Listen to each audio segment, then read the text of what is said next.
We are arriving faster than we intended. VoxTech loves drivers who drive fast. Hey!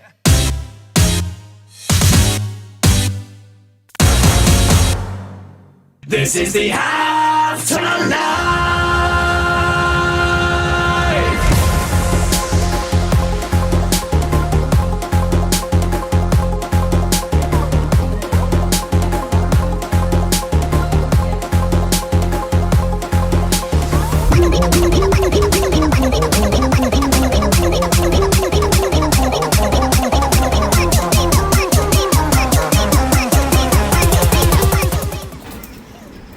Yes. Look at the palatial state that we are staying in. What an awesome place. Thank you, Ethan, for securing our VoxTech privileges. What the money we got from Angelic Security, sir. 30 seconds ago. I did it 30 seconds ago, sir, yes. Yes. But thank you for the place, Ethan. Now get back to work. Ah! Ethan and I on our way to AwesomeCon. I need to pledge people to VoxTech. Vox says that for every person I pledge, I get $5. That's right. We need to spread VoxTech supremacy and get your numbers up. You need to meet your quota, Ethan. What's my quota? 5 million. And I think there's only a few thousand at this con, so you have your work cut out for you. Maybe they know people. That's right. Do it or you're fired. Bring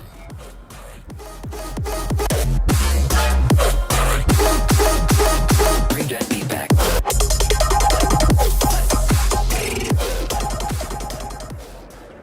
Who on stage today? Woo! Way to bring out extra chairs. That's how many folks are bringing on stage today. Before, one more time, raise your hand. So first time, if you need help, these folks will help you. They will help you out. In fact, that's what we want you to remember this week. If you do me a favor, take a look around at all the people in the room with you right now. Look at all these people. Right now, you are in a room full of people just like you. Because normal people don't do this. You know what normal people do? I've never met a normal person. I don't plan on being a normal person. But they're probably all still at work.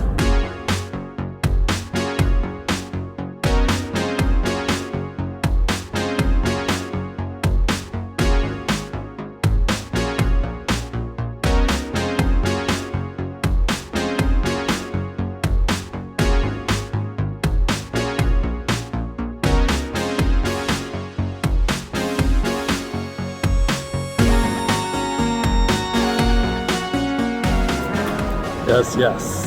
Ethan and I just got out of the Doctor Who panel. They wouldn't let us shoot any video though. I don't know why. Don't they know who I am? Don't they know who you are, sir? The king of the media empire in hell. Somebody's getting sued. But anyway, it was a great panel. I really enjoy Doctor Who. I really do. Who's your favorite doctor? Yes. No, I mean, which doctor? Yes. But which one in particular? I want to say Skippy Magoo. Okay. Stop quizzing me, Ethan.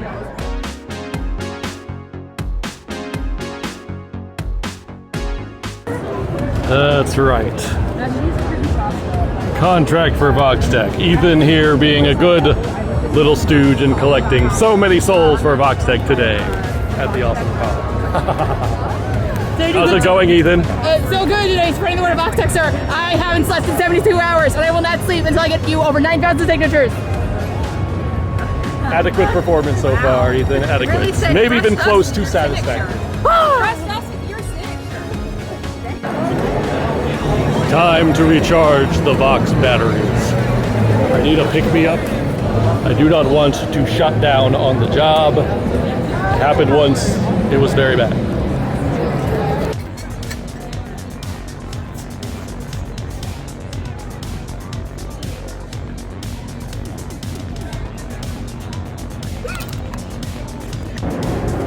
Yes. Look at these ducks. These ducks. A certain supposed king of hell would really like these ducks, yeah. But wait. Why are there angel dust ducks without the expressed written consent of Voxtech Enterprises? Lawsuit coming, Lucifer.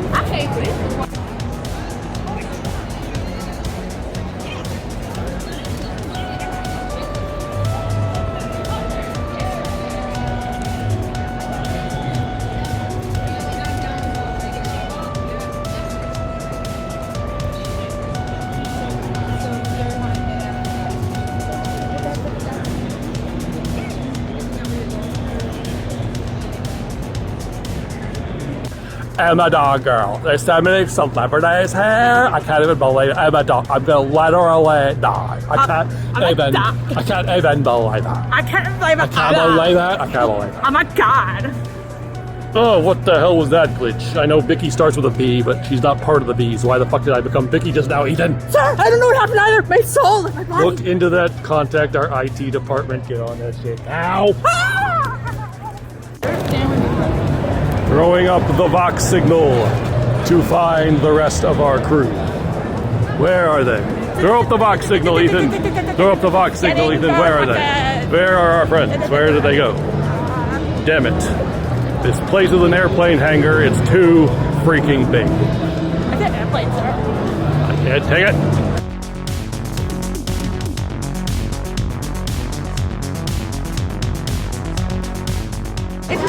Yes, very nice DeLorean time machine here.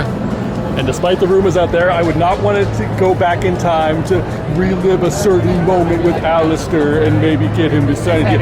Shut up, internet. Oh, I just You're realized stupid. you had the plushie. That's Oh my god, Fox, you're going back in time. What is What? it? Oh no, it's little me. It's my younger self. Oh my god. Back when I was a tube TV. So outdated. So outdated. They actually have it.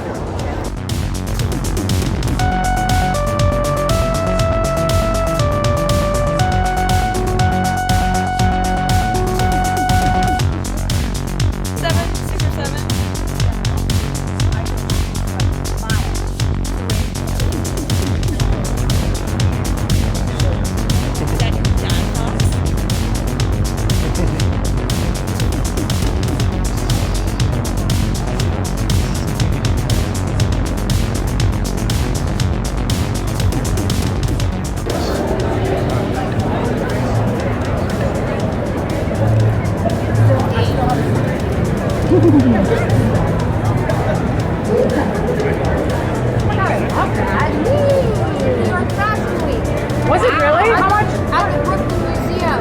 How much you selling it for? 2,500? Well, you see, this is animated. Yeah. No. I totally get it. That's so cool. That's very cool. What size is that? Like big, like 2X maybe.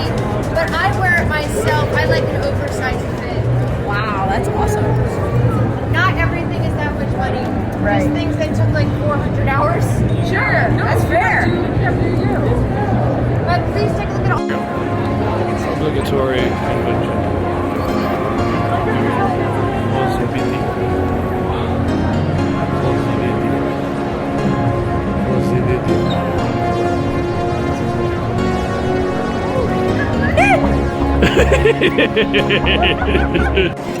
Oh yes.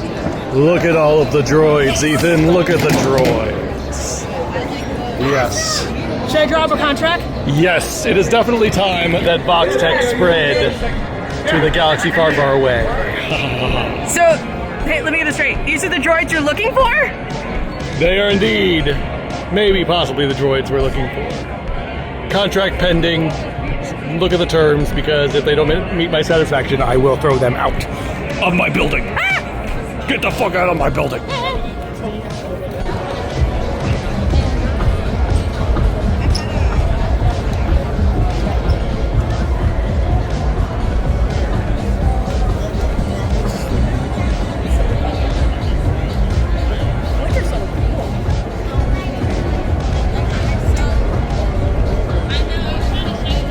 Yeah, get down with your best self.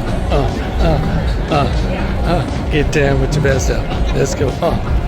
Yeah, let's go. I need my arms Go, free Ethan. and no Go, backpack Ethan. on. Go, Ethan. You're contractually obligated to go, Ethan. Go, you're Ethan. obligated. Go, Ethan. Go, Ethan. Go. Okay. 1, 2, 3. Pat. 1, 2, 3. Pat. 1, 2, 3. Pat. There you go. You can always do. You can always do that.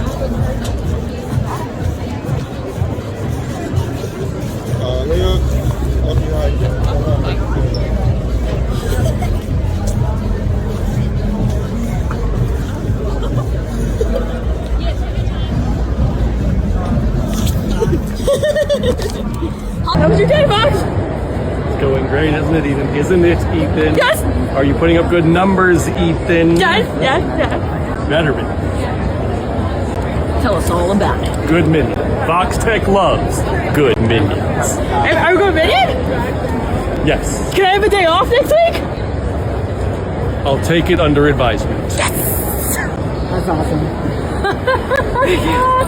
All right, where do you want this guy? Anywhere you want to put him. All right. Okay. I probably need to. Yes. Her reward for being, or your reward for being Employee of the Month. If I can get through the many layers here. You told me too many layers. I was obeying you, sir. Yes, you were. The problem is, will the pin get through? I don't know. If not, I could just do it down here over this one. Since It is like boxy. Yeah, let's do that. And I could just put it underneath. And then... Oh fuck, it bent the pin hard. Shit, now it's still. Oh, it's okay. Alright, hold on.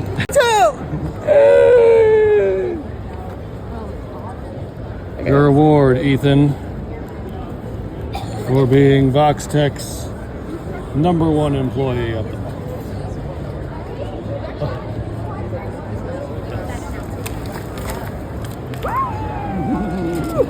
Thank you. That is it for day 1 of AwesomeCon. It's time to get the fuck out of this building.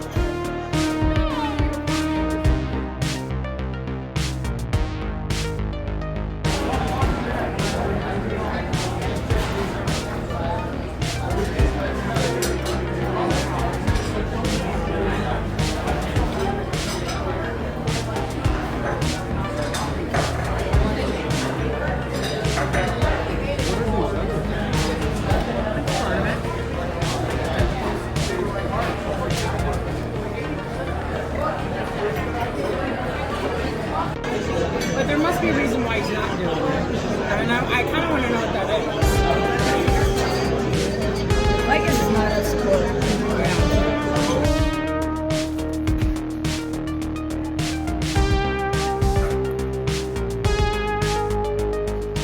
Yes, exactly. Are you filming me right now? And I can stop. Are you fucking filming me right now?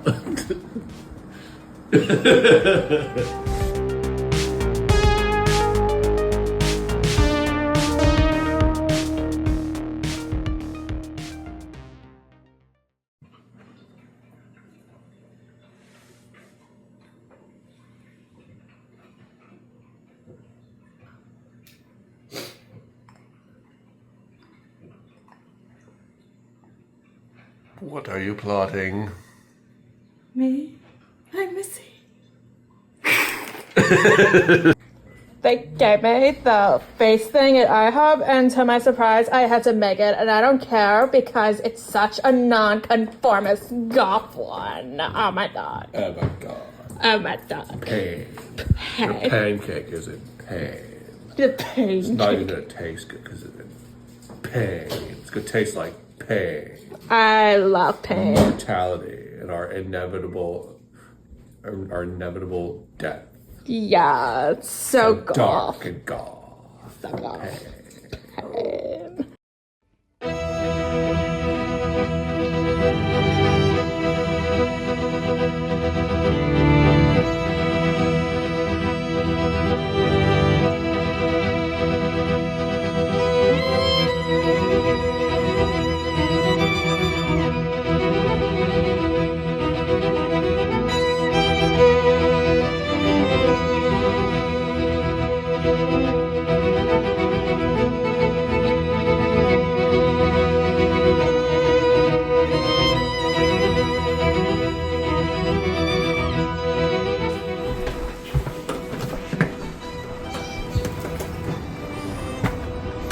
I'm the doctor.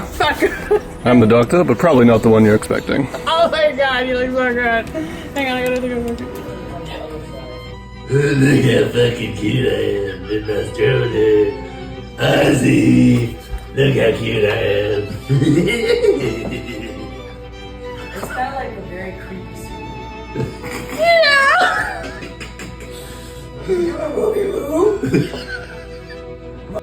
Busy, don't do anything bad when I'm gone. You too, Busy. I'll behave, I promise. Yes. Traveling today with my old friend, the master, but she looks a little different today. I love hats. Got a new one. Something's gone very wrong with time indeed. Did. It's a god-awful small affair.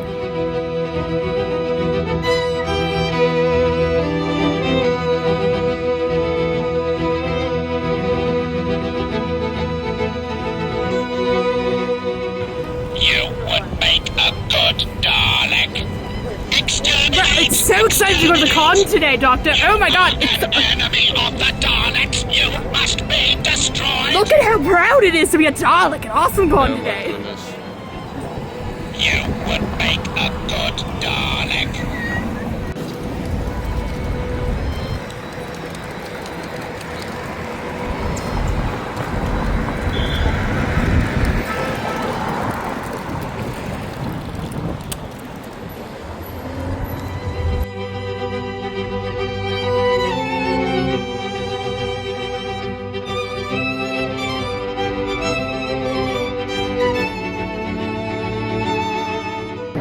We got put for the metal detector again. I have the weirdest feeling of deja vu. Maybe we're caught in a time loop. Libby Wobbly, Tommy Wobbly. Yes, very wibbly and very wobbly. Of course it went off because of this thing. You are an enemy of the Daleks. You must be destroyed. Don't talk, you're the reason we're in this mess. Can we get a little volume? Here we go. Start by clapping your hands to the beat. Clap your hands to the beat. That's right, marching band. We're clapping on 2 and 4. Alright, you know the words. I want you to sing along. Let's sing about mountains high and valleys low. Hands go up like this. Down low for valleys. Rivers like this. You know the words. Sing along. Here we go. Hands up.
You know how old I'm going to be. I'm going to be 55.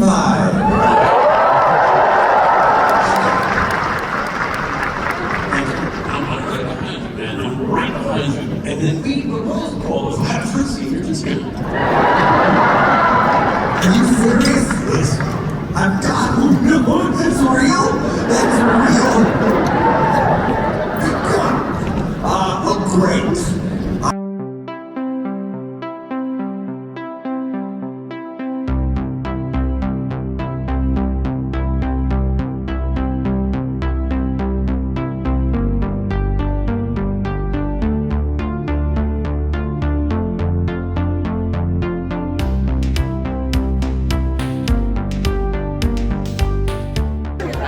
my usual companion Roxette is not with me today, so I'm stuck with you, Missy. Oh, I met you at 3W. It's like we're back on Gallifrey again. I'm very droll. Oh, but you're like a dying star. It makes perfect sense. Don't do anything crazy, please. One more time he saves the Earth for Unit and the Brigadier, and then takes off to become a wanderer in time and space again, and takes Sarah Jane with him.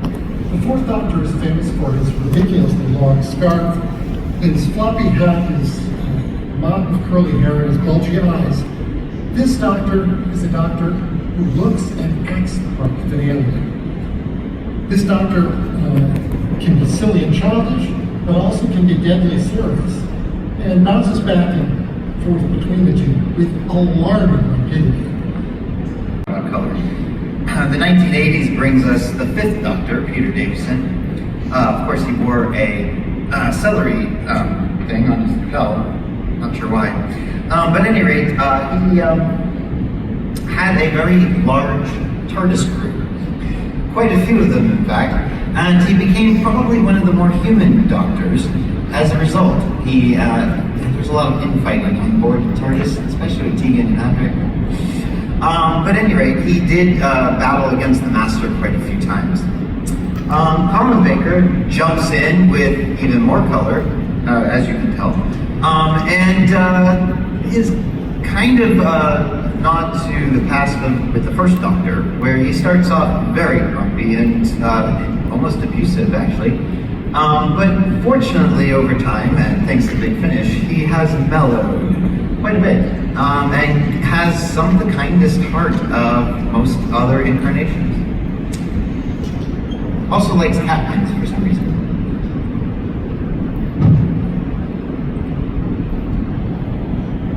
The Seventh Doctor is known for his question mark umbrella, playing the spoons, and frequently just playing the fool. At first, the Seventh Doctor seems to be a carefree and mild-mannered wanderer in time and space. But over time, he becomes a much darker character. He fights evil by setting traps, by playing the long game against his enemies. And, perhaps unfortunately, manipulates his companion without her knowledge or approval. That companion is Ace, and the Seventh Doctor story seems far more closely tied to her than most Doctors are tied to their companion story. The night of the Doctor's last screen appearance, we see him actually make some choices about his regeneration. He decides to be a warrior because that's what the universe requires of him. And we get a blurry look at him at that point and realize that he actually regenerates into someone quite young. So he must spend an extraordinarily long amount of time as the War Doctor fighting a war throughout his entire regeneration.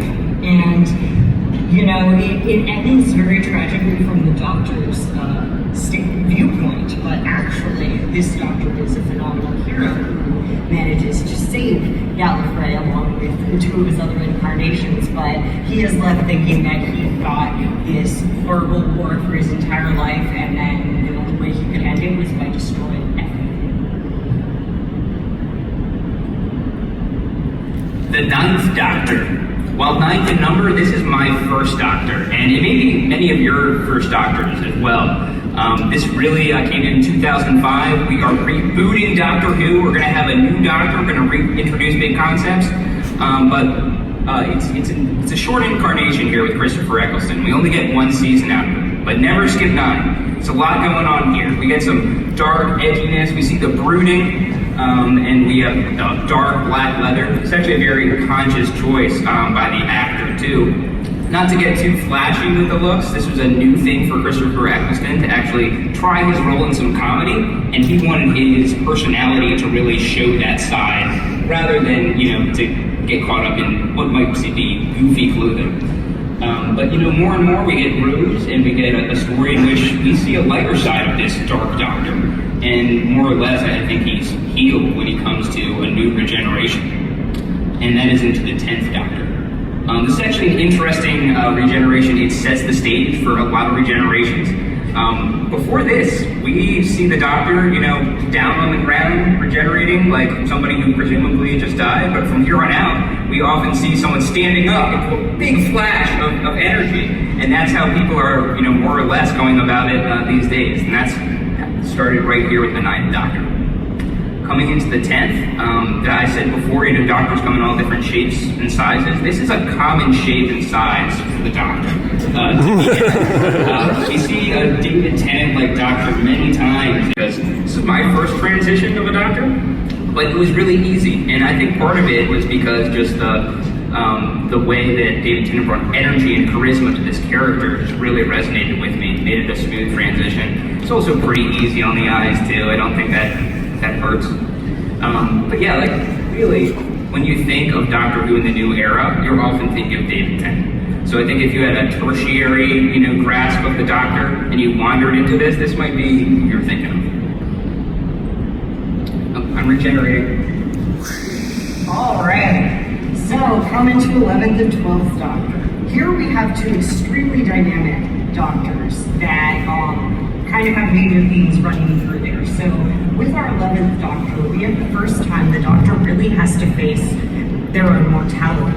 Because this Doctor begins life knowing or thinking that this is his last regeneration. There's nothing more after this. And he's feeling very old. And as a result to that, he decides to overcompensate by acting especially childish. And we kind of see that every time something's going extremely dark for him, he really, you know, goes full throttle into the let's goof off instead of it all. We also see a lot going on with memory and how the time travel really generates a special kind of loneliness. You know, he just, through making, you know, very small mistakes, he manages to essentially alter the course of someone's entire life, like when they only met them once. And, you know, is able to really transform the whole universe and makes big splashes that are so big he later has to go in and erase himself. We also have here sort of the core of the Doctor's biggest love story, which could never be anything but timey-wimey. It starts with David Tennant and ends with Peter Capaldi, but honestly the core of it is in Meeting River Song and really kind of exploring some of the different types of relationships that you can have when time travel is a regular part of your life. Going into the 12th Doctor, we've got someone who has suddenly been granted a new life that he was not expecting. This Doctor is really more of a focus on, you know, the struggle with immortality. We have him here, we have him dealing with losses of companions, not knowing what to do with his extended life, and of course we have his oldest friend / enemy, the Master, coming in full throttle as this for the first time actually beats him at something. And it devastates him. He has lost his home, he's lost everything that he can, you know, make a solid ground, and he has to learn how to face the rest of the world like that. He is a much darker Doctor when starting off, and is callous, you know, he has Clara around as his carer, so he doesn't have to. And by the end, we get an extremely compassionate, very emotional and, you know, sympathetic Doctor. And the transition for it is smooth because you see him go through and you see the different traumas of his life that bring him to become more kind, which is sort of an ongoing theme. With a Doctor who is just cursed with one existential crisis after another. You know, she starts life out as being like, oh, I'm a woman now, that's awesome. Oh, but actually I'm also falling down to earth. And she shoots in with a great tendency of some of the older Doctors of she makes her own sonic screwdriver right away, really hands-on into all that, but she, you know, is constantly facing with people being taken away. What she thought was real, what she thought the truth was, is stripped away from her time and time again. It turns out that she's not the person she thought she was, and she was many, many, many more people. It turns out that, you know, she's got infinite life in a way that no one else does. Much more power. the ability to actually bring people back from the dead, and what does she do with that? And then, of course, we have the Master coming in full psycho and destroying Gallifrey to give her another massive crisis. The Doctor starts it, and the 11th Doctor enhances it.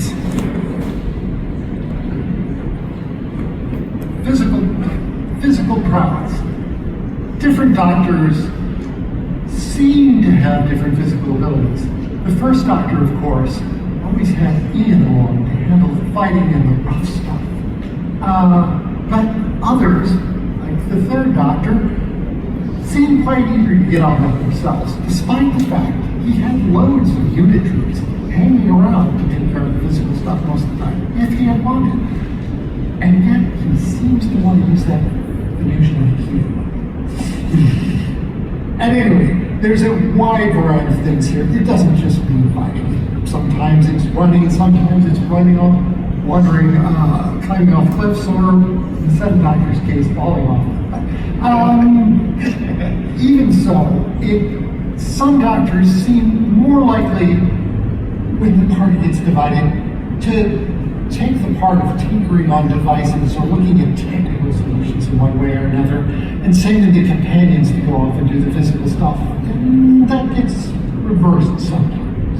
What do you think is the best incantation of the Master? Hands down, Missy. I think is the best incarnation of the Master because she pulls off every aspect of, like, from being a horrible, despicable manipulator to being a deeply sympathetic person that you want to root for. And also is the only Master who managed to succeed at any plot. The only time he paired up with anyone and wasn't then, totally gone in over his head and, fails miserably when he gets betrayed and has to turn to Doctor for help. Missy accomplishes things. I would have to also give a credit to Roger Nagata, who was the original Master during the third Doctor era. You cannot match his charisma, he's the mustache twirling, but also he's the antithesis of the Doctor. And it's kind of funny how their dynamic worked in that, but obviously Roger and John Pertwee were really good friends, so their chemistry worked really, really, really well when they were on screen together for that reason. And you can just look at him and tell that he's a villain.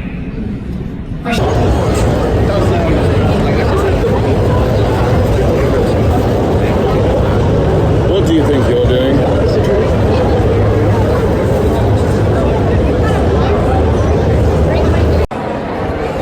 Yes, those children are speaking French, but they're not French, they're American, and they've acquired their new skills from Muzzy, developed by the British Broadcasting Corporation. With this unique cartoon, children learn the second language with incredible ease. We've fallen in a time loop back to the 90s.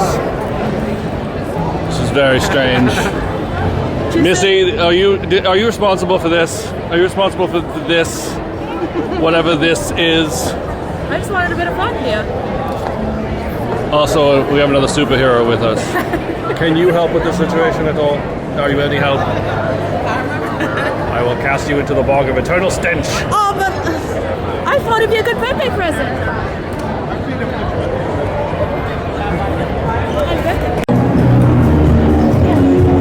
Yes, Missy and I have met Mr. Incredible and a TV spokesperson of some kind from the 90s. Very timey-wimey indeed.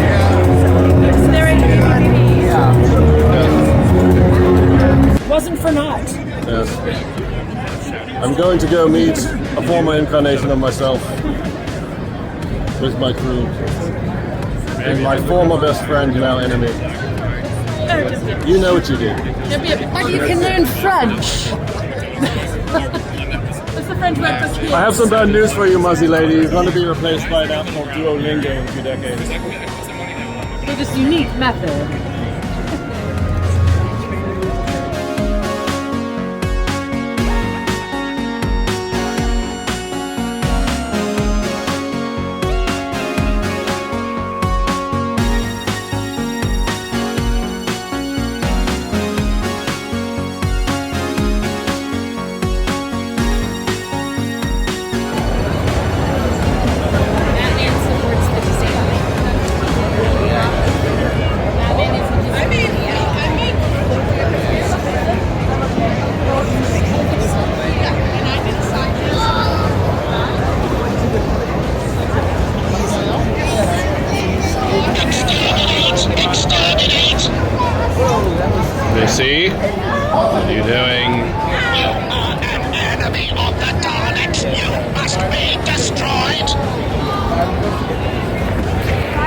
keep that up, I will cast you into the bog of eternal stench.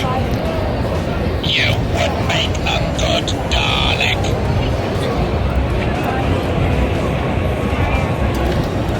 This is me trying to watch Queen. Orange cream, very Oh my orange God. cream. It's so good. It's very good, yes. Like an icicle. Almost as good as the orange cream soda on Delphi 5.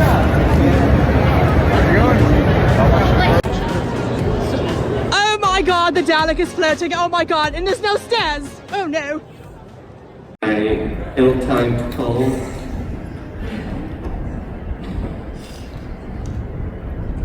A clueless newbie, though actually I've seen all of these episodes, so Yeah, I can you are more clued than that. I think the only Doctor you've seen all of is the first Doctor.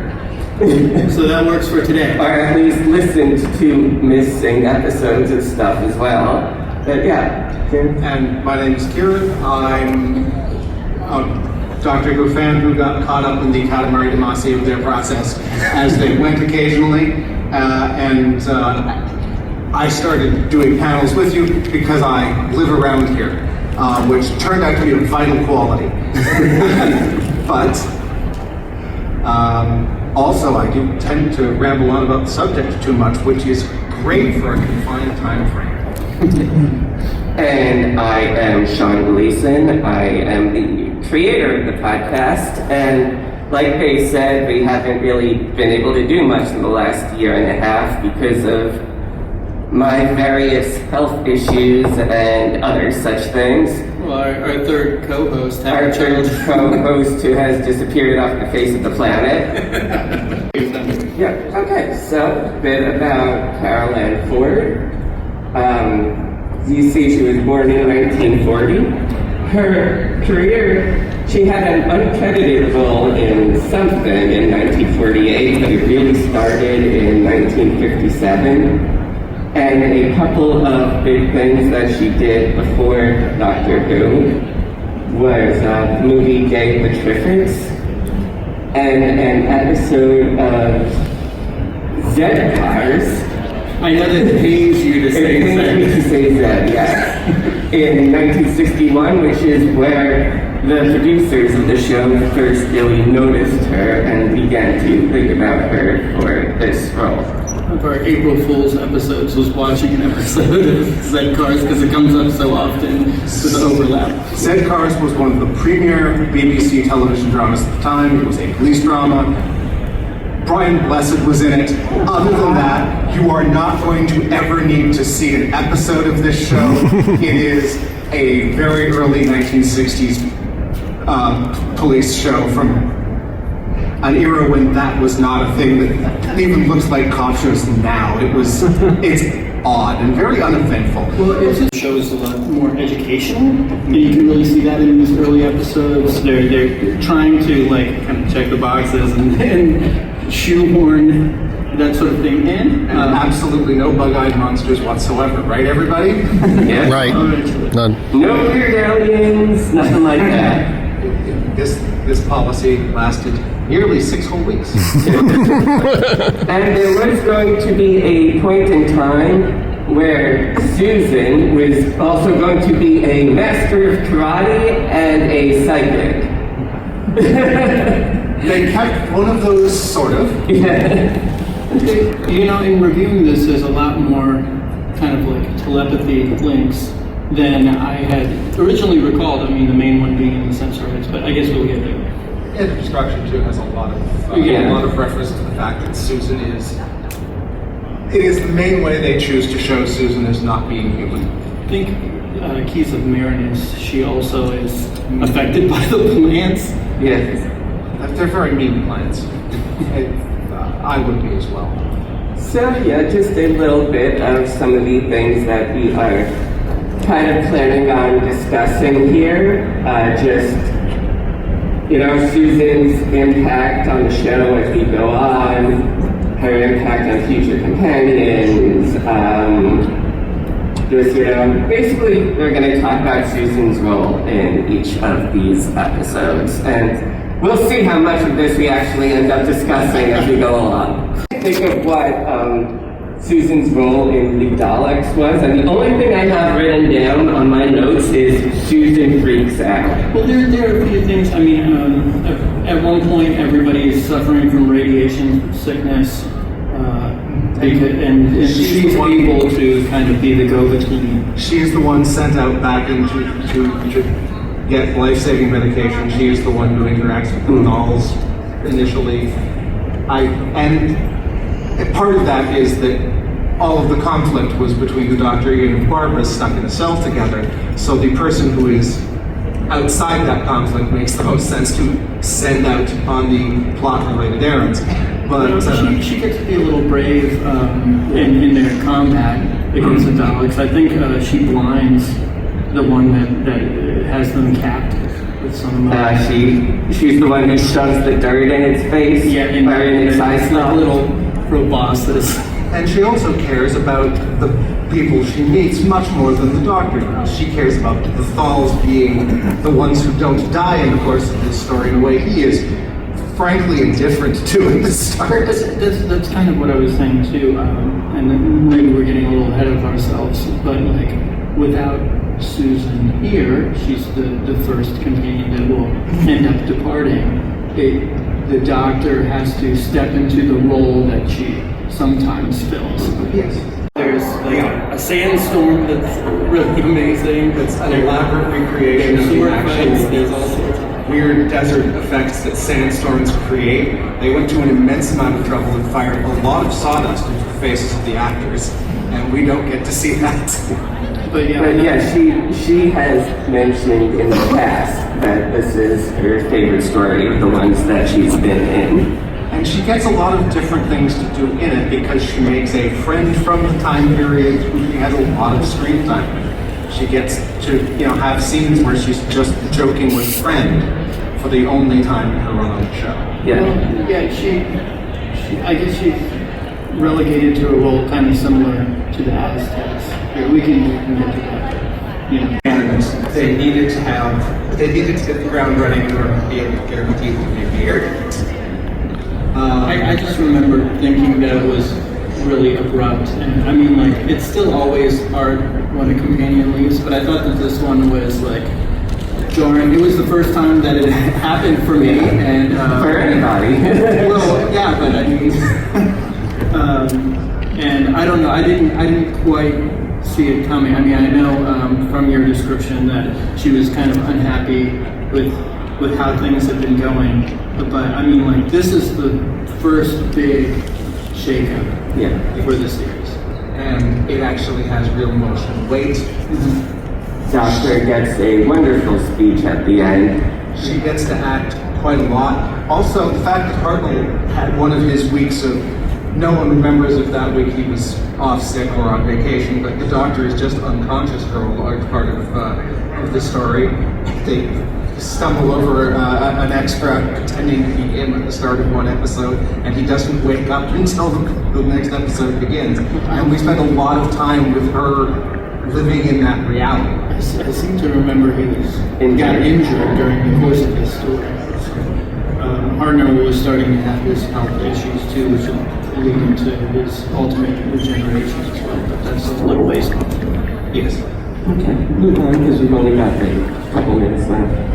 The Five Doctors, really here, we get our first reappearance of Susan, where she does what Susan does and immediately trips, sprains her ankles, and spends most of the rest of the story in the TARDIS.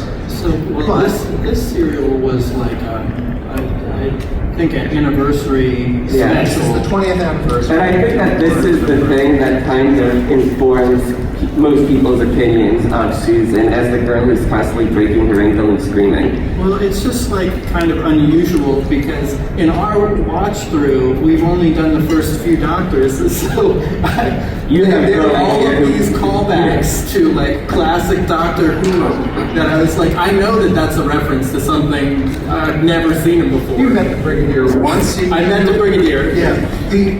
This is the first time I saw Susan.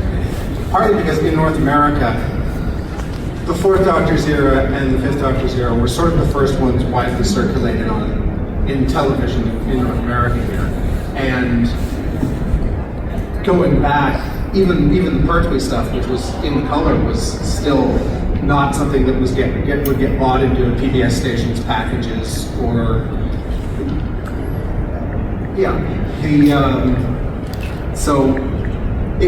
you would see things as time went on further and further back. This was the first time actually seeing Susan on the screen ever happened for me, and of course it's with someone who's not Hartnell, but there's only so much you can do about that. I was going to say, yeah, Hartnell passed away at this point. Though I will say his actor did a fine job, I thought, at kind of capturing Hartnell's essence. He died a year later too, so he didn't get a chance to do it again. It's kind of a shame that Susan doesn't have a whole ton to do in this story, but it's nice that really she's busy. It's something they considered essential to have there, which is nice. Just got out of a panel learning some knowledge about my granddaughter. All stuff I always do, of course. You had a granddaughter? Still do have a granddaughter. She's out there somewhere. One day I'll come back. One day I shall come back. Not sure when. Who is this woman? Lovely woman. Where's your grandfather? I believe she's at this convention somewhere. I wonder if she likes eggs. I know what you're doing. You're not clever.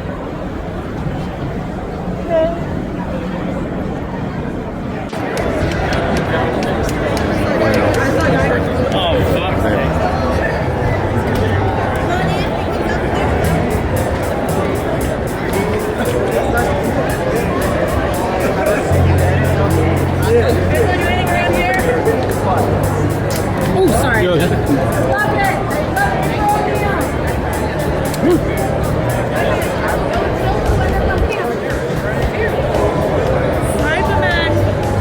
Cyberman. What am I on? Think you would run. That's a Mexican. That's a Mexican. That's not even called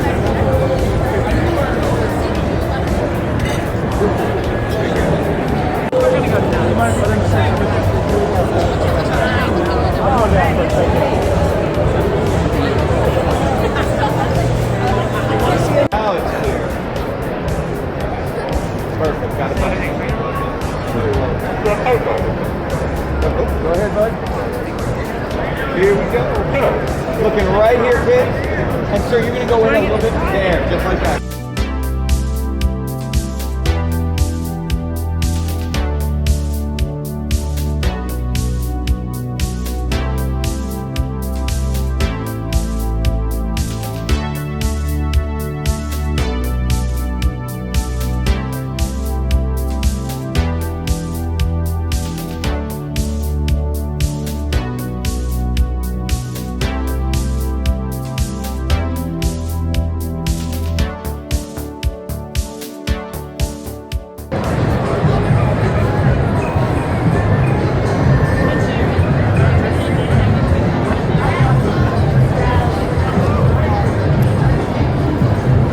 Go Muzzy, go Muzzy, go Muzzy.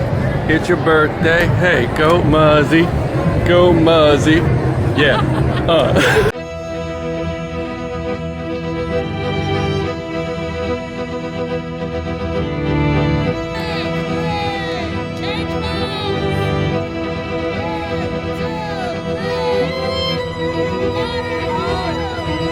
Modern Who Doctors. Modern Who everybody. Modern Who everybody. Modern Who.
doing? Nothing.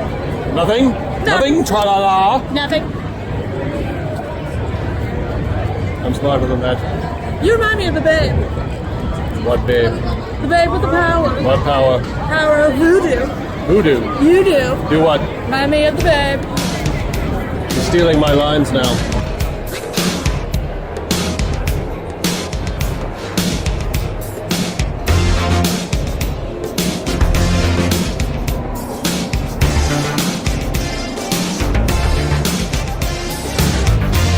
Lilo Dallas Multipass.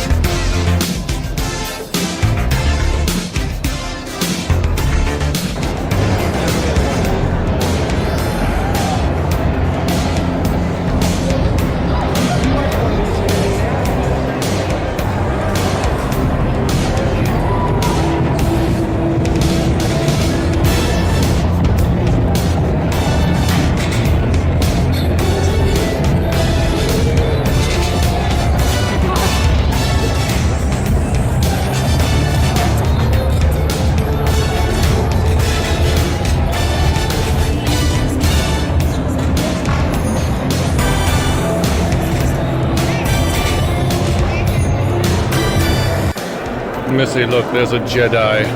Seeing a lot of Jedis around. Not sure how you can claim to be a keeper of the peace, brandishing a laser sword, but that's neither here nor there. Peace comes at a cost, yeah. People keep thinking my sonic screwdriver is a laser sword. It's not. Stop this. At least I'm not turning people into Cybermen anymore, or am I? Sore subject. Stop bringing that up. Oh, but it was the best birthday gift ever, dearie. Who's that?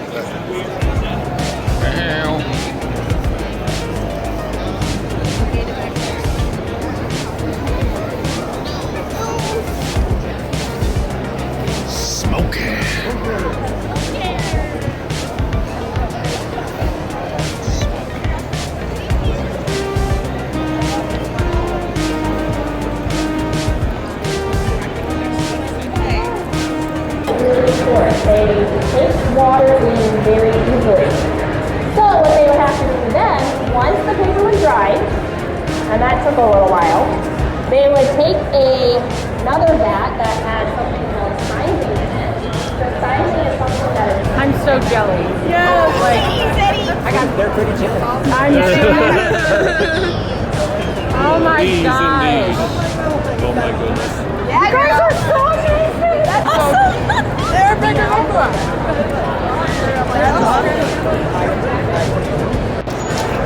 Oh, look. It's another doctor. Thank you. Thank you so much. I love this so much. Wait, Thank you. we get one of you Yes. with our friend? He's dressed as a doctor. It's the doctor. Another doctor. You may be a doctor, but I'm the doctor. You don't even know how to say.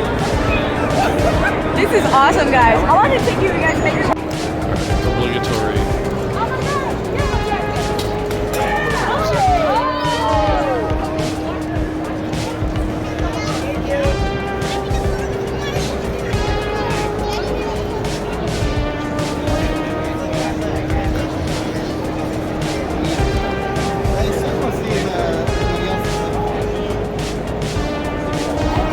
Okay, so I've seen only 2 small parties of Hazbin characters. I actually saw a really great Lucifer, and I'll show you pictures of it. I've seen a few around for sure. Hat, like a huge fuck up hat, and it was a teeny person, and his partner had... Ma'am, it's called a fuck ass hat, actually. Yes, it was a big, quite large. Quite large. Amazing. I got pictures of that. I will put that in. Love you, Daenerys! Oh my god! See, it's different. So I can like go once you have one here too. Okay, 1, wait. 1, 2, 3. It's filming.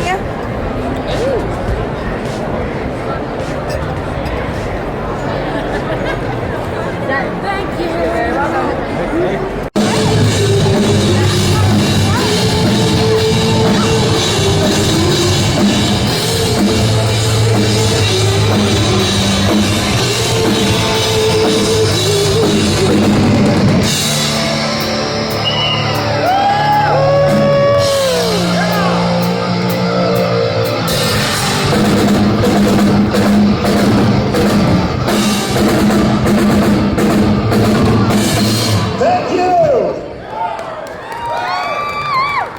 They get like a second year to change a couple things, quick guitar.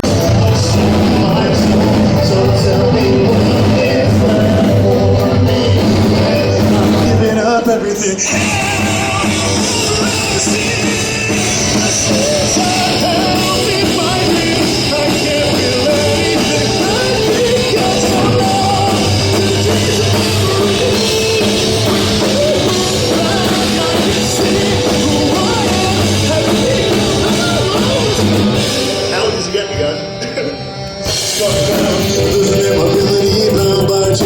Responsibility, what went wrong? Taking the weak ones, desperate with anxiety, and crush them underneath the feet of our society. What went wrong? We paid our dues, we sold our souls. So tell me what is left for us when we've given up everything. Never I see the things I felt in my face, I can't relate. I've become so numb to the dreams and memories. When I look back, I can see who I am.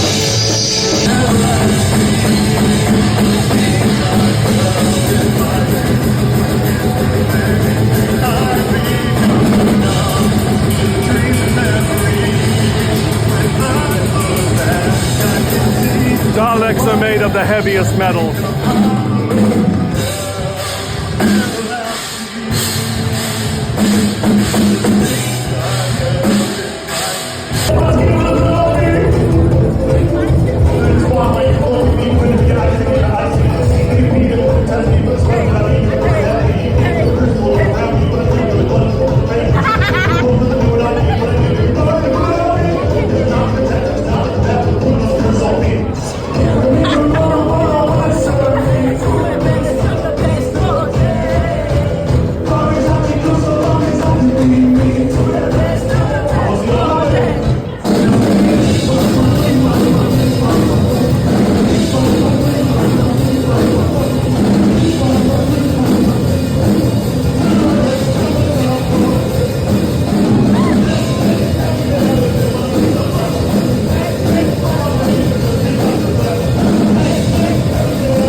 Let me my jacket in.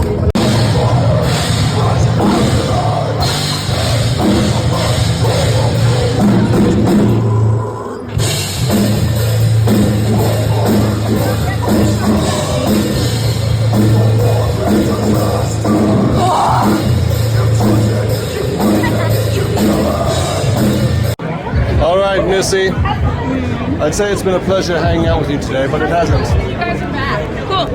It's time for us to regenerate. Who am I going to regenerate into? AKA change it to a different cosplay. Oh, yeah, I can do that. It's better than dying. Yes. Time to regenerate. Time to regenerate. Break the cage and escape this place tonight. Time to regenerate. Time to regenerate. Change my face and live a brand new life. Rome wasn't built in a day. You gotta climb a little higher to the top of the display. A big thank you to AwesomeCon for giving me this chance to host this meetup. I know I've got some mighty big shoes to fill, but I promise I will do it right. Trust me with your cosplay. Holy shit, you are awesome! That's amazeballs.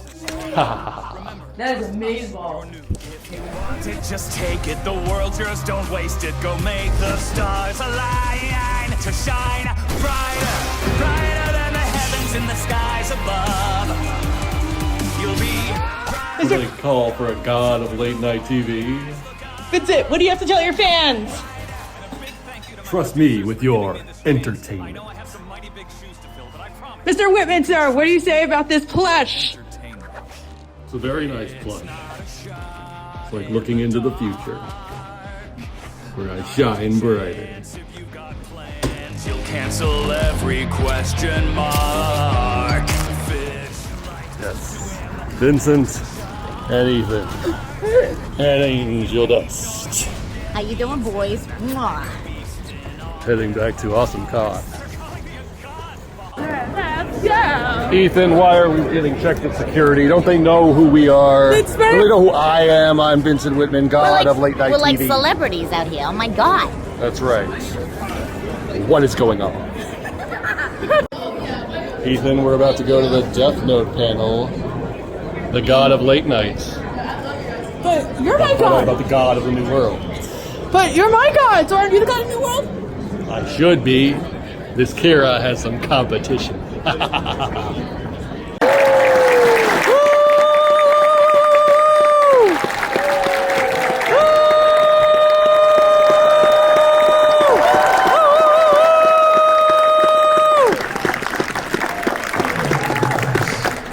It's so interesting. So many humans. Anyone bring any treats? Some trail mix. Yeah, it's almost dinner time. Well, how are the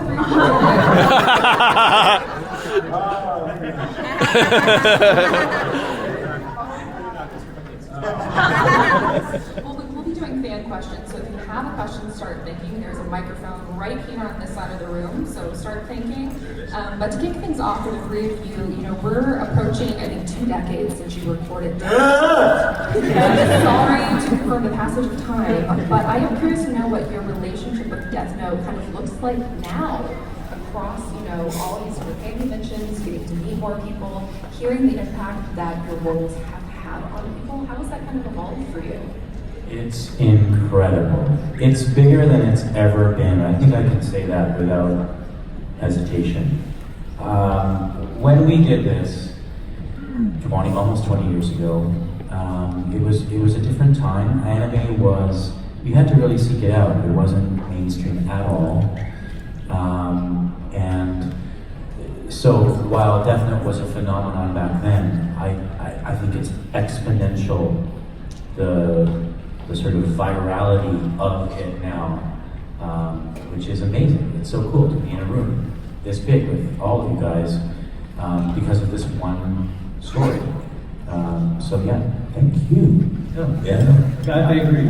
It seems like it's kind of gaining a new fan base year after year, and the old fan base is not going anywhere either. So there's just so many more people discovering it and people remembering it, hopefully fondly, and it's kind of taking on its own life. It's wonderful.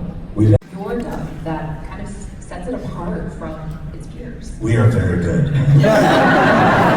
Confirmed.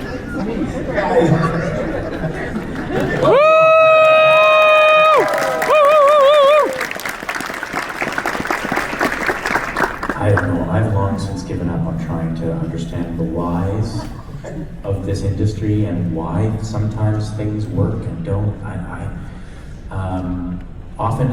I've been in projects that I think are going to be huge and they die.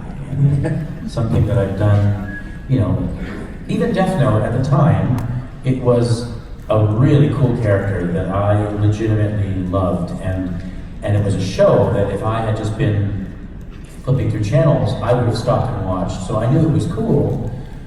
But would I ever have thought that 20 years later I'd still be talking about it? No way.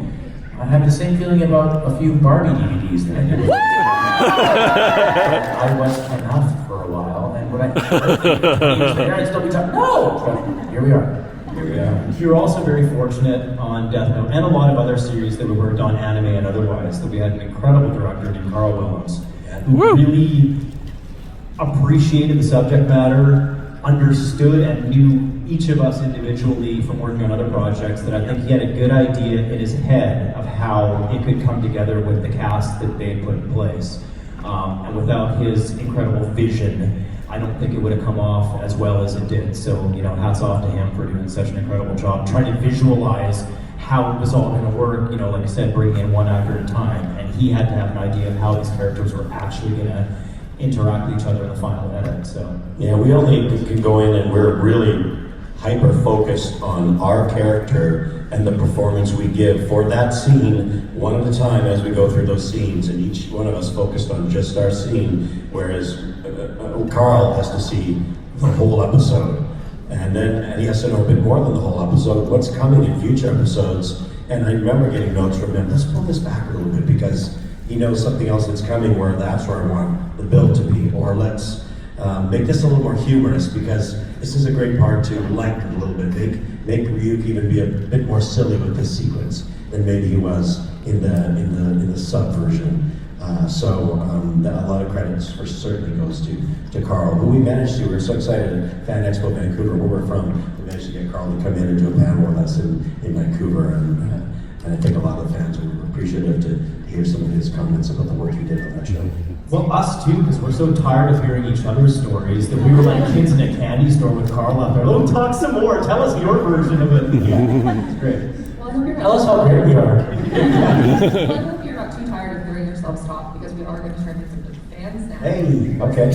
Yeah. So if you'd like to start Foreman. So my question is, what was a line that we thought was going to be very difficult that ended up not being difficult? What did it end up A line that was difficult that ended up not being difficult. Listen.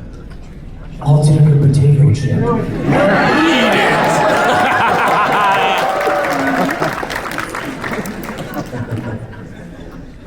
The very last line, I think, of the series, it seems like it would be difficult because you're, not the very last line, but the very last sequences for me with Ryuk. I told you in the very beginning that I will be the one writing your name in a notebook when you die.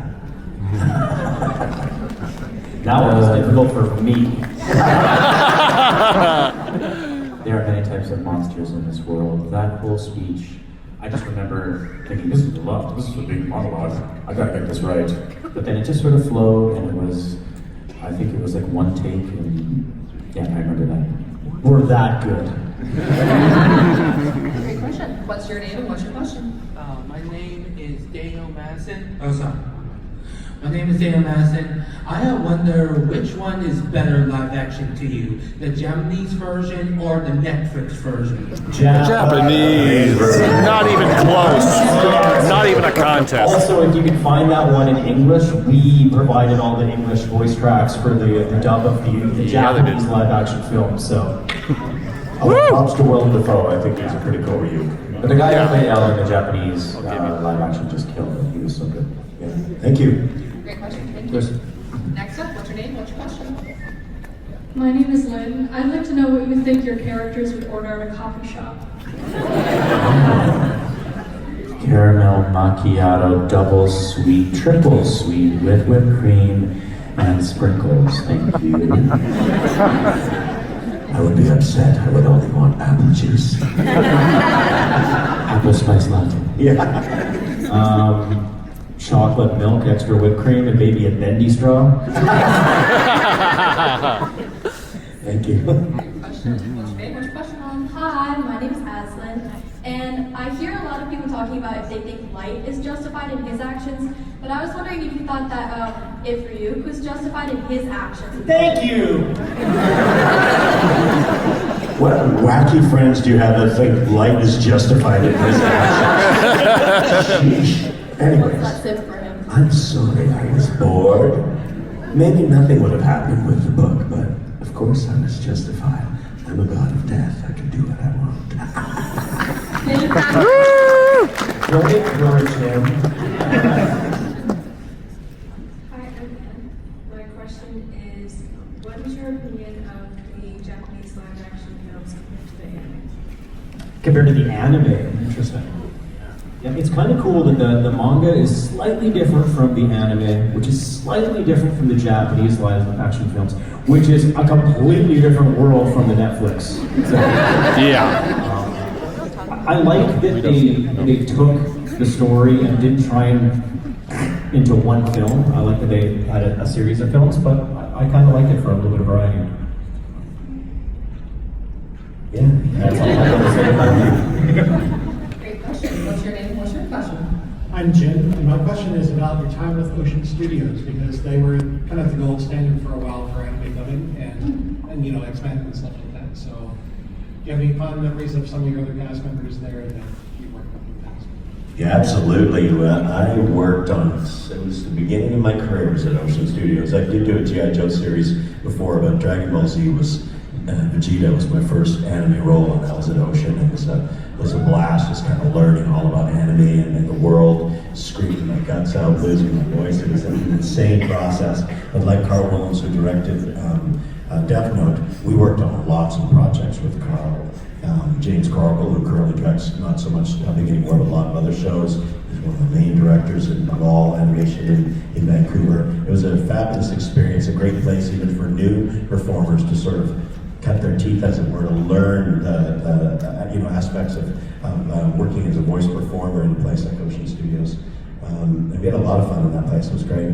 An example of one of the cartoons. Nice try. X-Men Evolution was recorded there. Carl directed that one as well, and it was really cool having all the actors in the same room at the same time, which happens on Prelay series. But looking around the room and not seeing actors standing by microphones, but seeing characters. So Scott McNeil, who played Wolverine, I'm standing there doing Nightcrawler like this for no reason. That doesn't exist. Look out, it's everywhere. Yeah. He wasn't in the room, and then he was in the room. I'm playing poker as Gambit in the corner. I just remember the snacks being very good at Ocean. My question is, which of your characters' lines that is unintentionally funny is your favorite? I'll take the potato chip and eat it. I snickered when I recorded that in the session, but then I just moved right on to my next line. It wasn't until I went to my first convention afterwards that people were practically throwing potato chips at me. I'm not the only one that took pause at that sequence. Yeah, pretty funny. I don't know, I can't think of one that's unintentionally funny. Most of my humorous bits are meant to be, especially with the Apple sequences. They're meant to be humorous, so I didn't know one of mine that was unintentionally funny.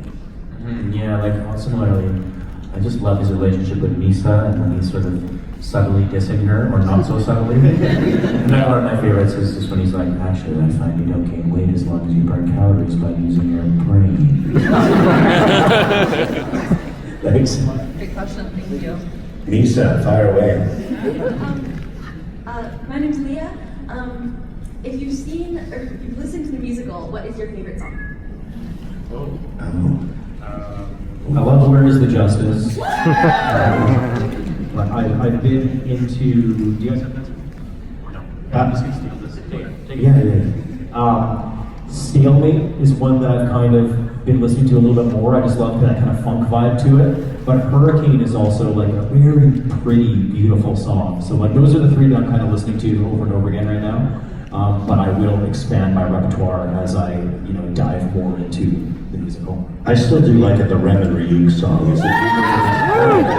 Yeah. It's fun, I can't remember the name of it. Humans are something. Only Human, that's it. Yeah. Thank you. Great question. What's your name? What's your question? Hi, my name is Katie Monk, and my question is, what would you think Ryuk's favorite apple byproduct would be? Not actual apples, like. Apple byproduct. Oh my. Let's see. It's gotta be applesauce.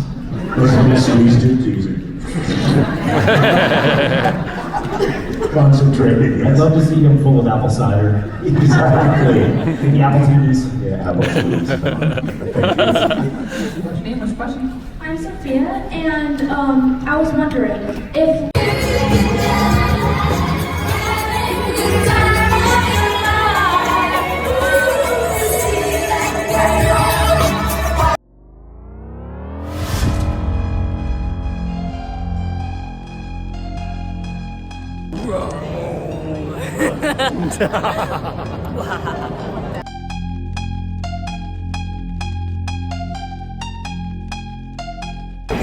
Okay. Who's here for Helluva Boss and Hazbin Hotel? Okay, I'm here to present my boss, Vincent Whitman, but you know him as Remy Dandy. Yes, I'm hosting this meetup for the 3rd year in a row. I know I've got some mighty big shoes to fill, filling in for Blitz O, who usually hosts this. But I promise this will be a fun meetup. Trust me with your cosplay. Yes. All right, let's get a big group shot of everybody. Everybody. Thank you, Christian.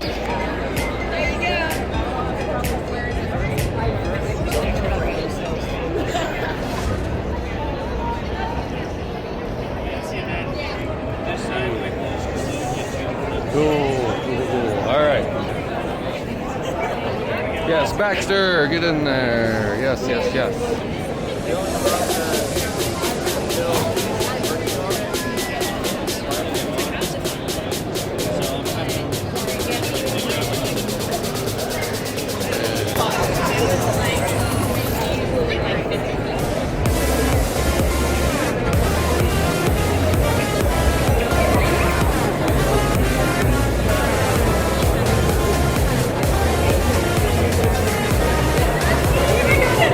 Yay. The ducks. Perfect.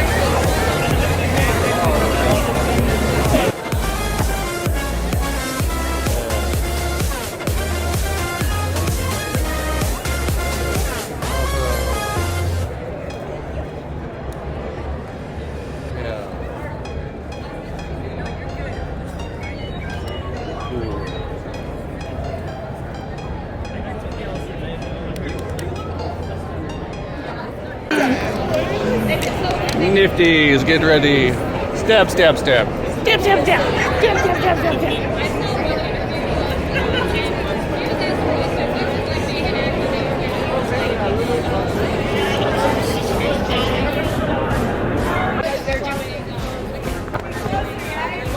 I get closer together?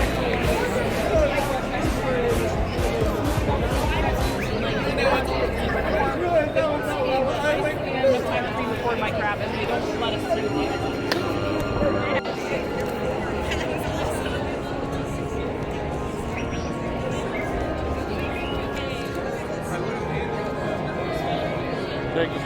Take the pose. Yay.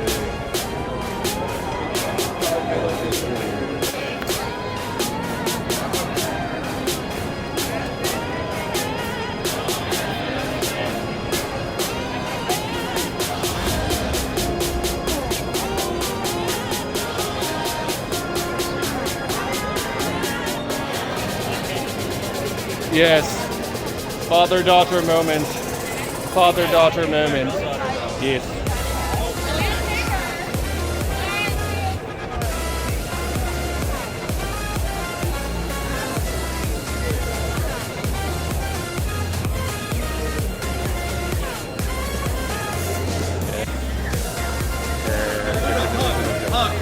If you are comfortable with that.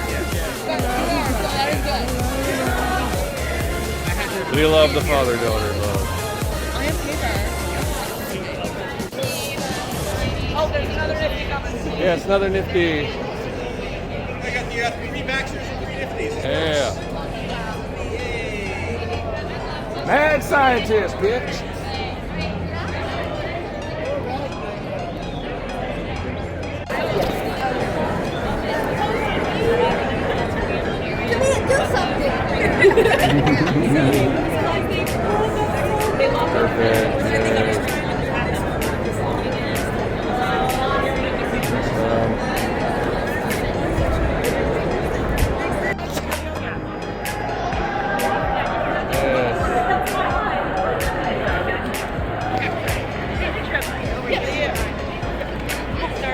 You're so posh.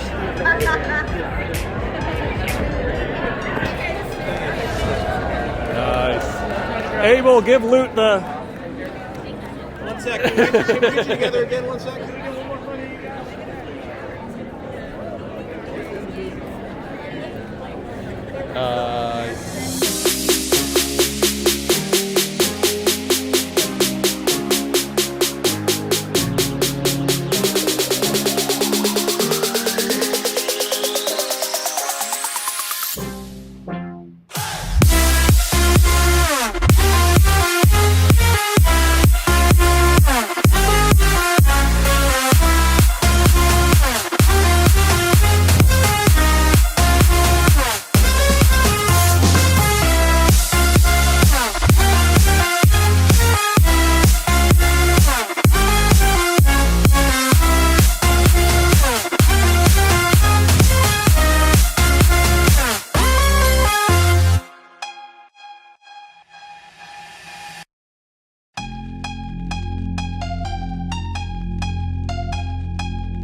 Ethan has passed out. I worked for a whole week straight without sleep. Turn the praise of you, sir. Did I do good? Satisfactory, but you need to work harder. Sleep is for the weak. I'm too hungry. I can eat the little microphone thing at the end of my microphone. Yeah. Yeah.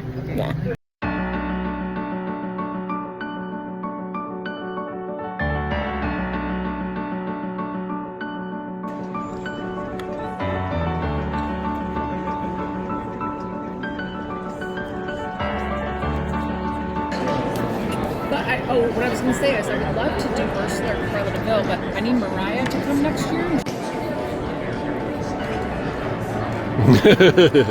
How's your dinner? So good. That's right. When you're hanging out with Vincent, you're always living the good life. Trust us.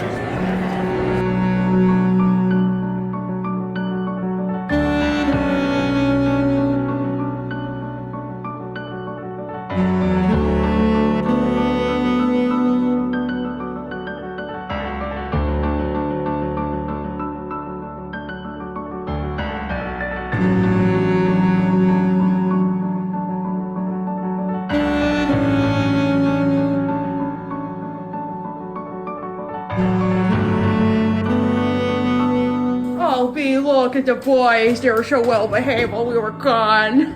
It was good. They were so good. Oh, good job. You're so good. You're not even talking. Oh, not because Remy's not here. Oh, cute. Guys, it was terrible. Remy was spreading lies about me today during the meetup. It was awful. It was not. There were no lies told. I was telling the facts. That you're famous. See my attack eyebrows? Very serious. Look at me being serious. You're famous. Accept it.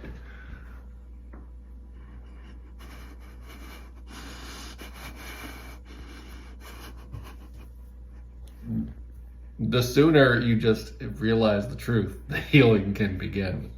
I thought it was funny.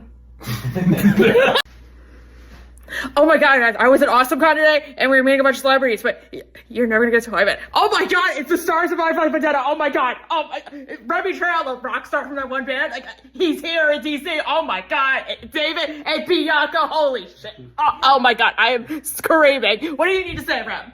Excuse me, who are you and why was my mini bar not stocked? And why did I not get the bowl of only orange M&Ms that I requested?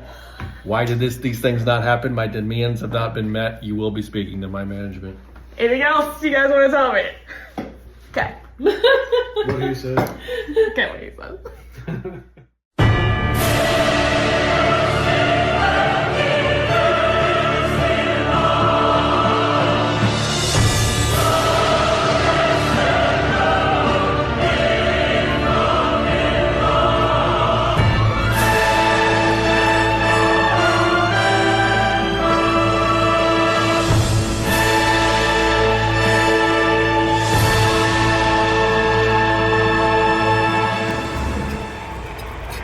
Lisa. Hi, Lion. AwesomeCon Day 3. Oh. It's time to see if there are any rotten people here who deserve to die. I can find them with my eyes, Light. Excellent. You will need them because cosplay can be tricky.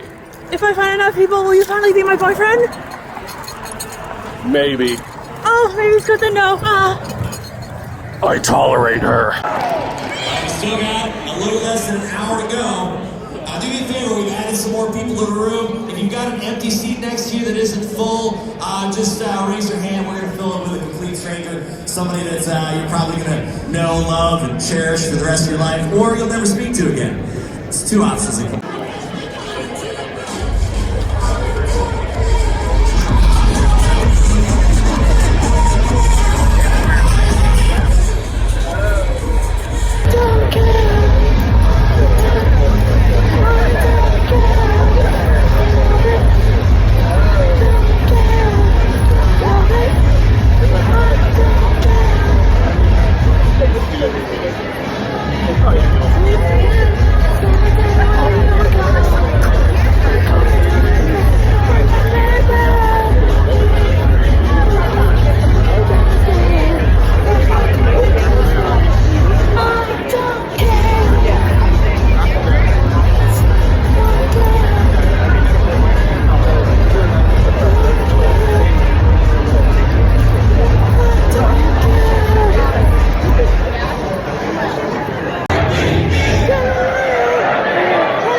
mia, let me go.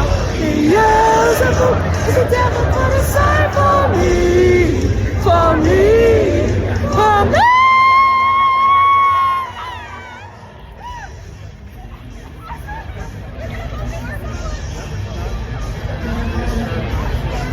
So you think you can stop me and spit in my eye?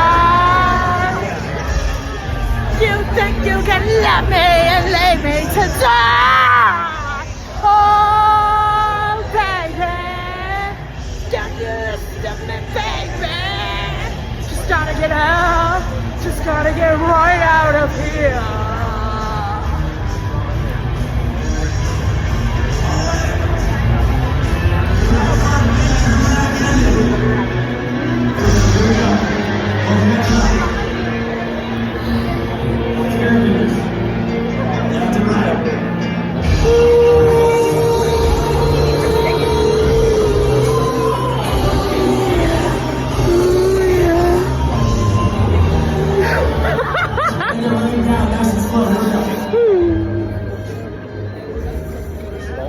Nothing really matters. Anyone can see. Nothing really matters. Look at somebody next to you, touch their cheek. Ew, no. Please, let it be somebody you know.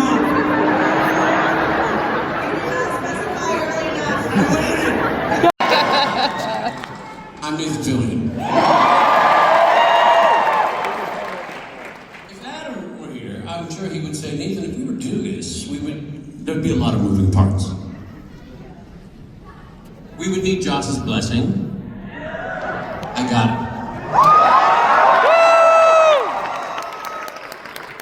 it. We would need permission from 20th Century Fox / Disney. We got it.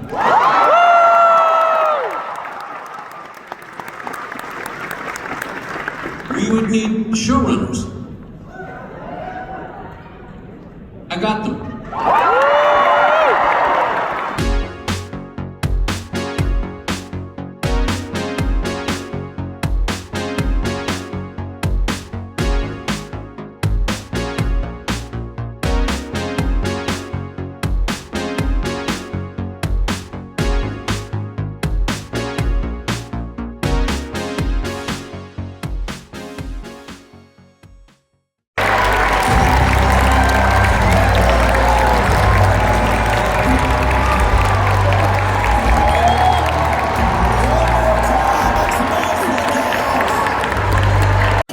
Alright, we just got out of the Firefly panel, the Firefly cast panel, big announcement. They're working on an animated series to fill in the gap between Firefly and Serenity. I just hope it's good. If not, like, do you need me to tell you whose name to write down? Yes, if it's terrible, we will write down the names of the producers. But I don't think it will be. I think they have a good team. Ryuk, how do you feel about it? I think I will be anything but bored. Yes. I don't think it will be boring. I think it will be very interesting. For sure. I have been waiting for this news. Shinigami have died while we were waiting for this news. I do still need to... 25 years. I need to look up the Fox executives at the time the show was canceled and write their names down. Because that was a stupid decision. They're marked for death. Yes. I can help you with that. See you later.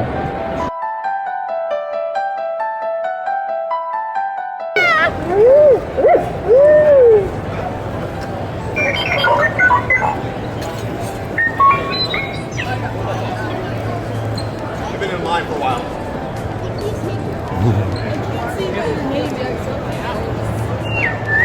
Yes. The droid is unnamed. He can live for now. He's a good droid. I'm not going to write his name down. Catching and Claire, let me go.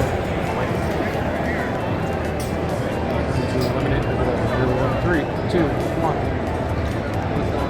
Thank you guys, I appreciate it. And he signed it for me too. Nice. Yeah.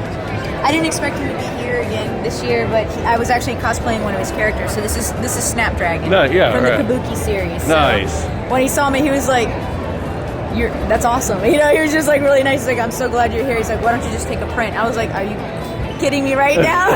So I purchased his book, and then he also threw in the only Catwoman print that was in his portfolio to give away. Nice. So I was like, this is awesome. And he's like, I'll even sign it for you. I was like, I didn't even have to ask. He's so gracious. He's one of the best. So if you guys are looking out for a What's really the artist awesome, name? His name is David Mack. David Find Mack, him, got it. DavidMack.com. Awesome.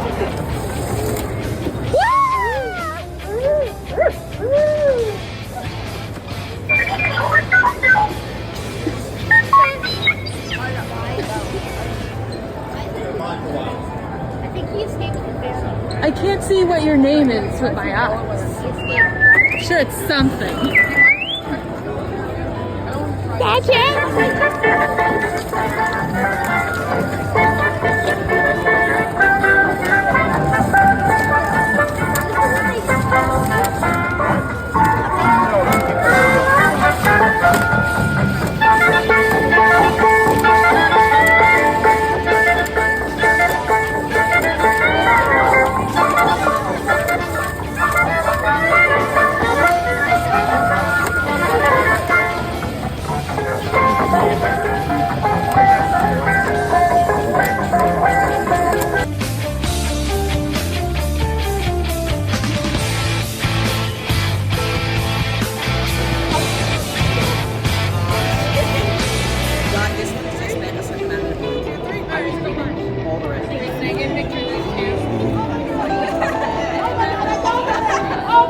Yay.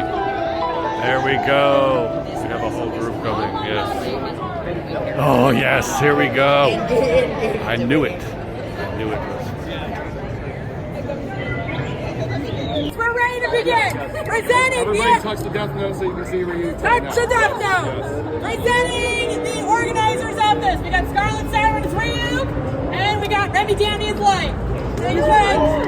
Everybody behave or you're getting your names written down. That's right. Don't violate the laws of theater. All right. We need a big group shot of all you awesome people. We'll start off with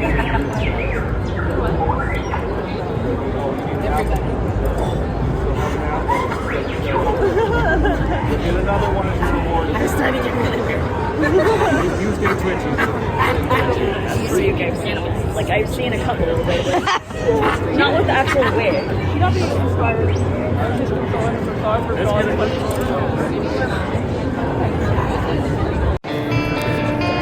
All right, strike that pose, strike that pose.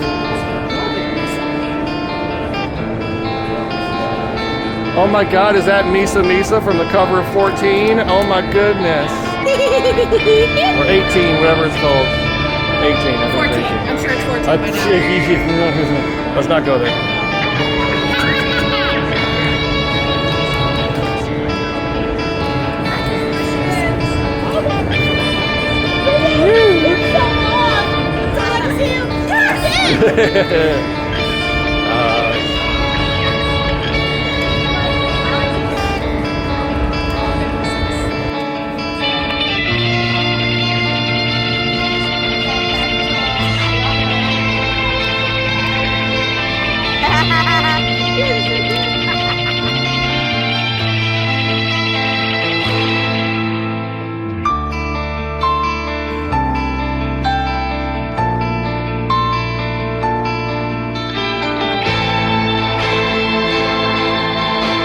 That's awesome, guys.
Hello, Misa.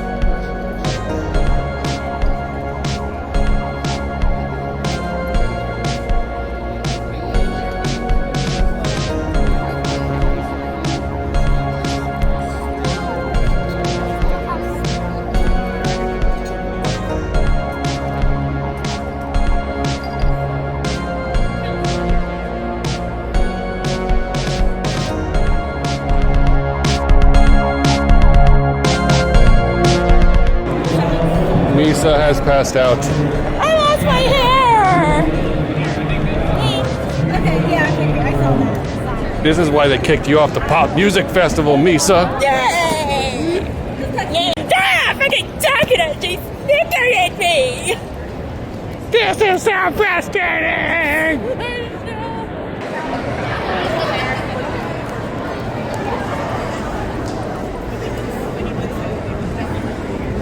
The pipes be a rockin'. Don't come a knockin'. Why are the pipes knocking? I don't remember writing anybody's name in the Death Note, at least not yet, at least not that way, but that would be fun. Death by pipe.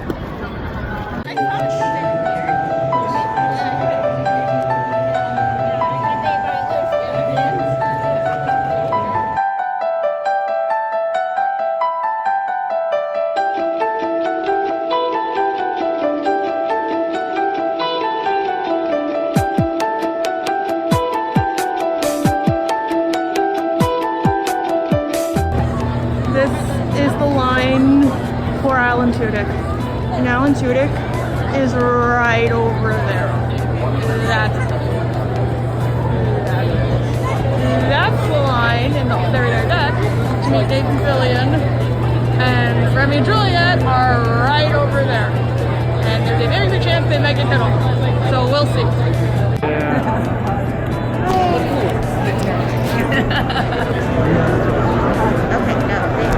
That's the only reason I'm not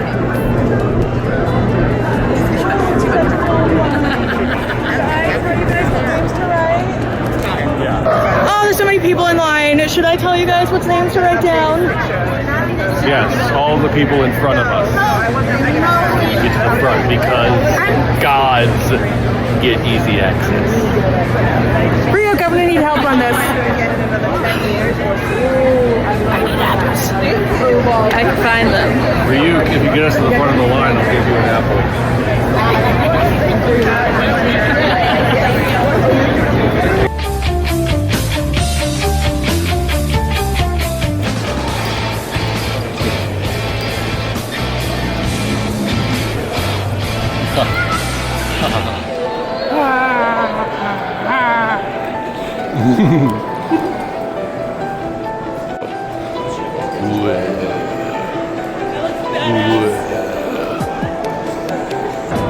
What is it? I don't understand. It's very interesting. I like it. Can I get a picture too? Yes, go for it. No, I literally ran as soon as I saw you. Mine was so... Right!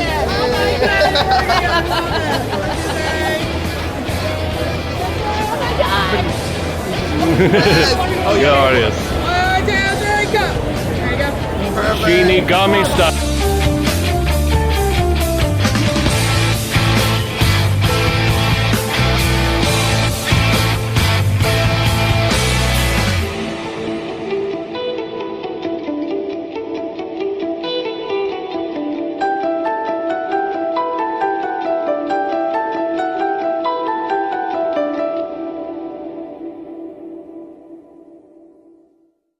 Oh my god, look at them, they're on a date. It's adorable.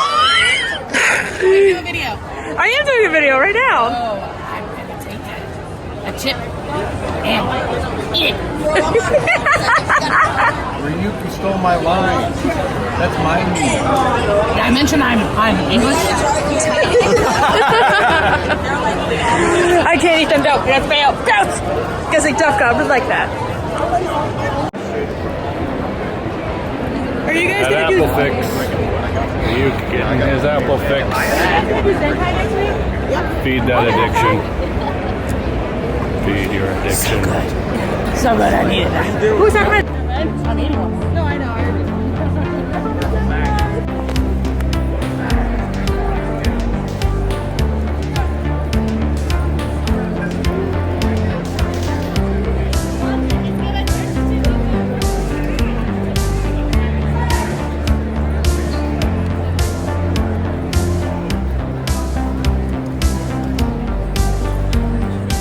Ooh, daddies!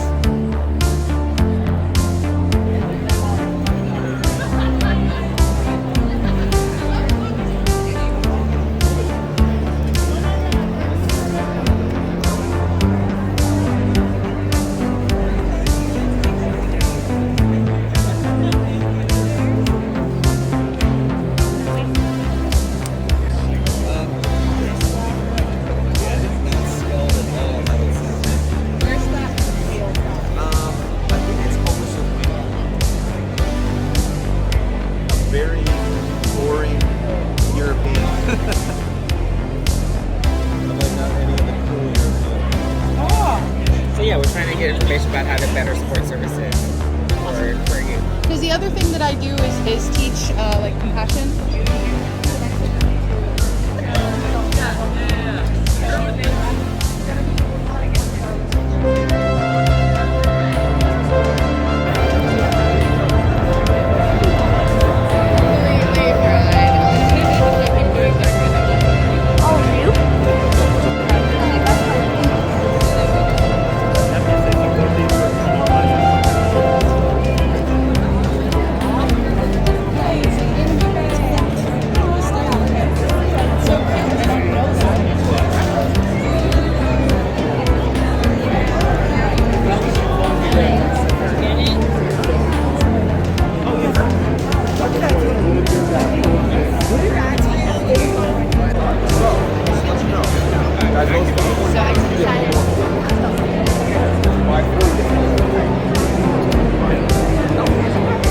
I love the when they all fuse and then like everything's dancing. It feels like covering his eyes, like, don't. Like, girl, I want to see. But there's the bad girl, like Spinel. Yeah, Spinel,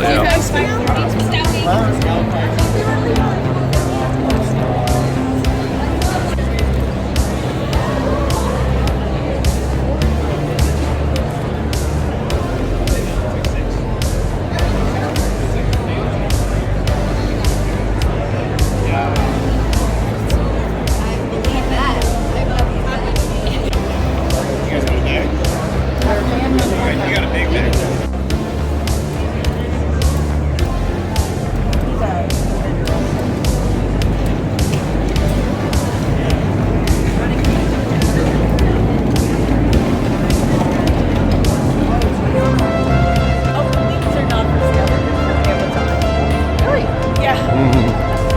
You know, if I had wings like that, I could be a true god of death.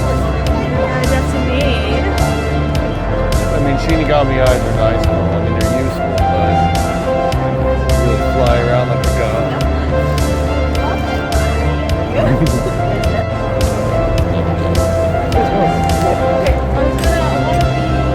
Space trip.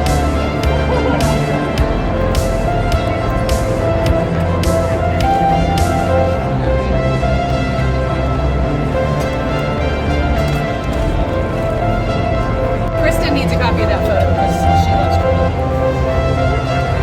Kristen. Holy shit. Hey, always love the mojo. Yeah.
Ryuk is trying on fancy jackets. Styling Ryuk. Fit check for your Shinigami era. That's right. That's like free advertisements for us. Exactly. Thank you. Yeah, we do that all the time. We post reels and we'll like tag the creators. We love making from the people that made that. I think I have to get this jacket, baby. Oh, actually this code doesn't work. This code. Yeah. This code.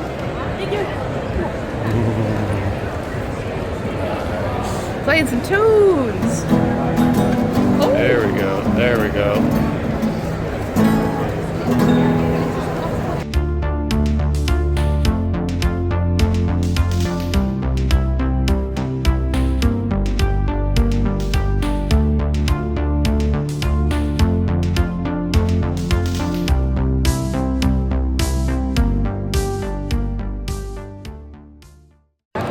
Go.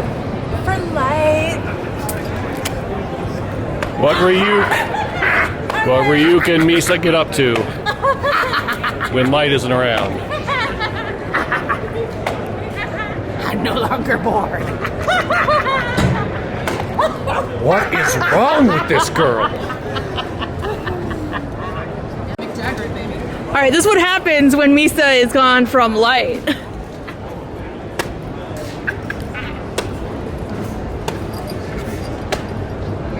Please tell me Elle's not watching on one of his cameras.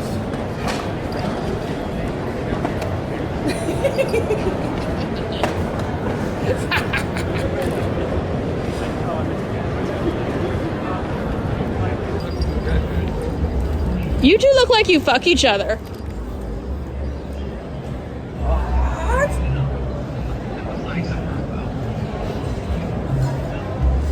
Ryuk, you're kind of not my type. Next series.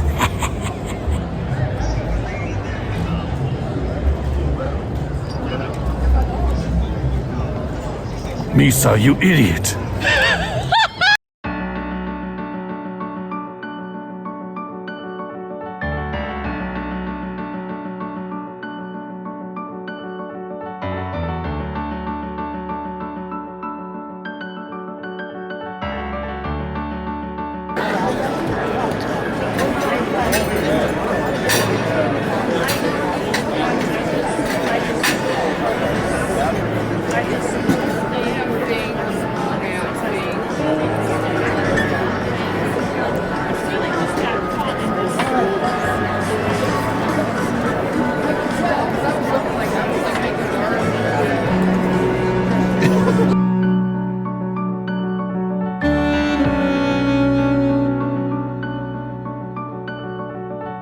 Exactly, but it's not. It isn't. I'm going to have a beer, right? Right. To need some beer, mate. Oh yeah, right. Glad,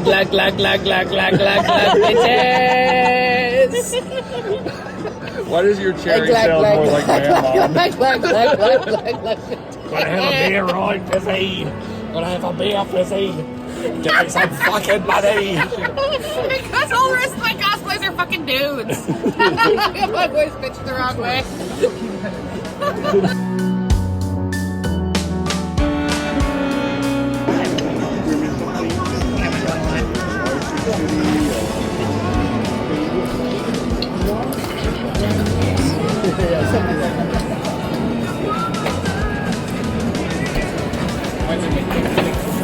Which thing?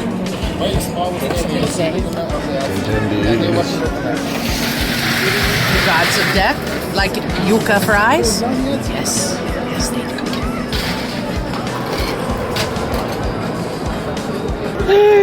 He thinks he's going to talk to his daughter.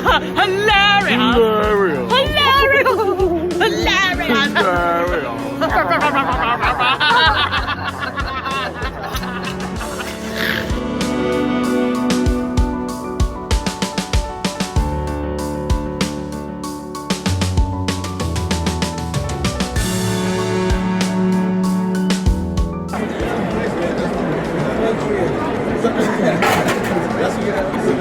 Shinigami also like old fashions. I'm gonna sit here. I figured you'd be partial to an apple teeny, Ryuk. Yeah. I mean, Like little apples. exactly. But they're cherries. With bourbon. Also, Appletinis are nasty. I said what I said. They're disgusting. J Money. MCJ Money. What? In your hip hop days? Yeah.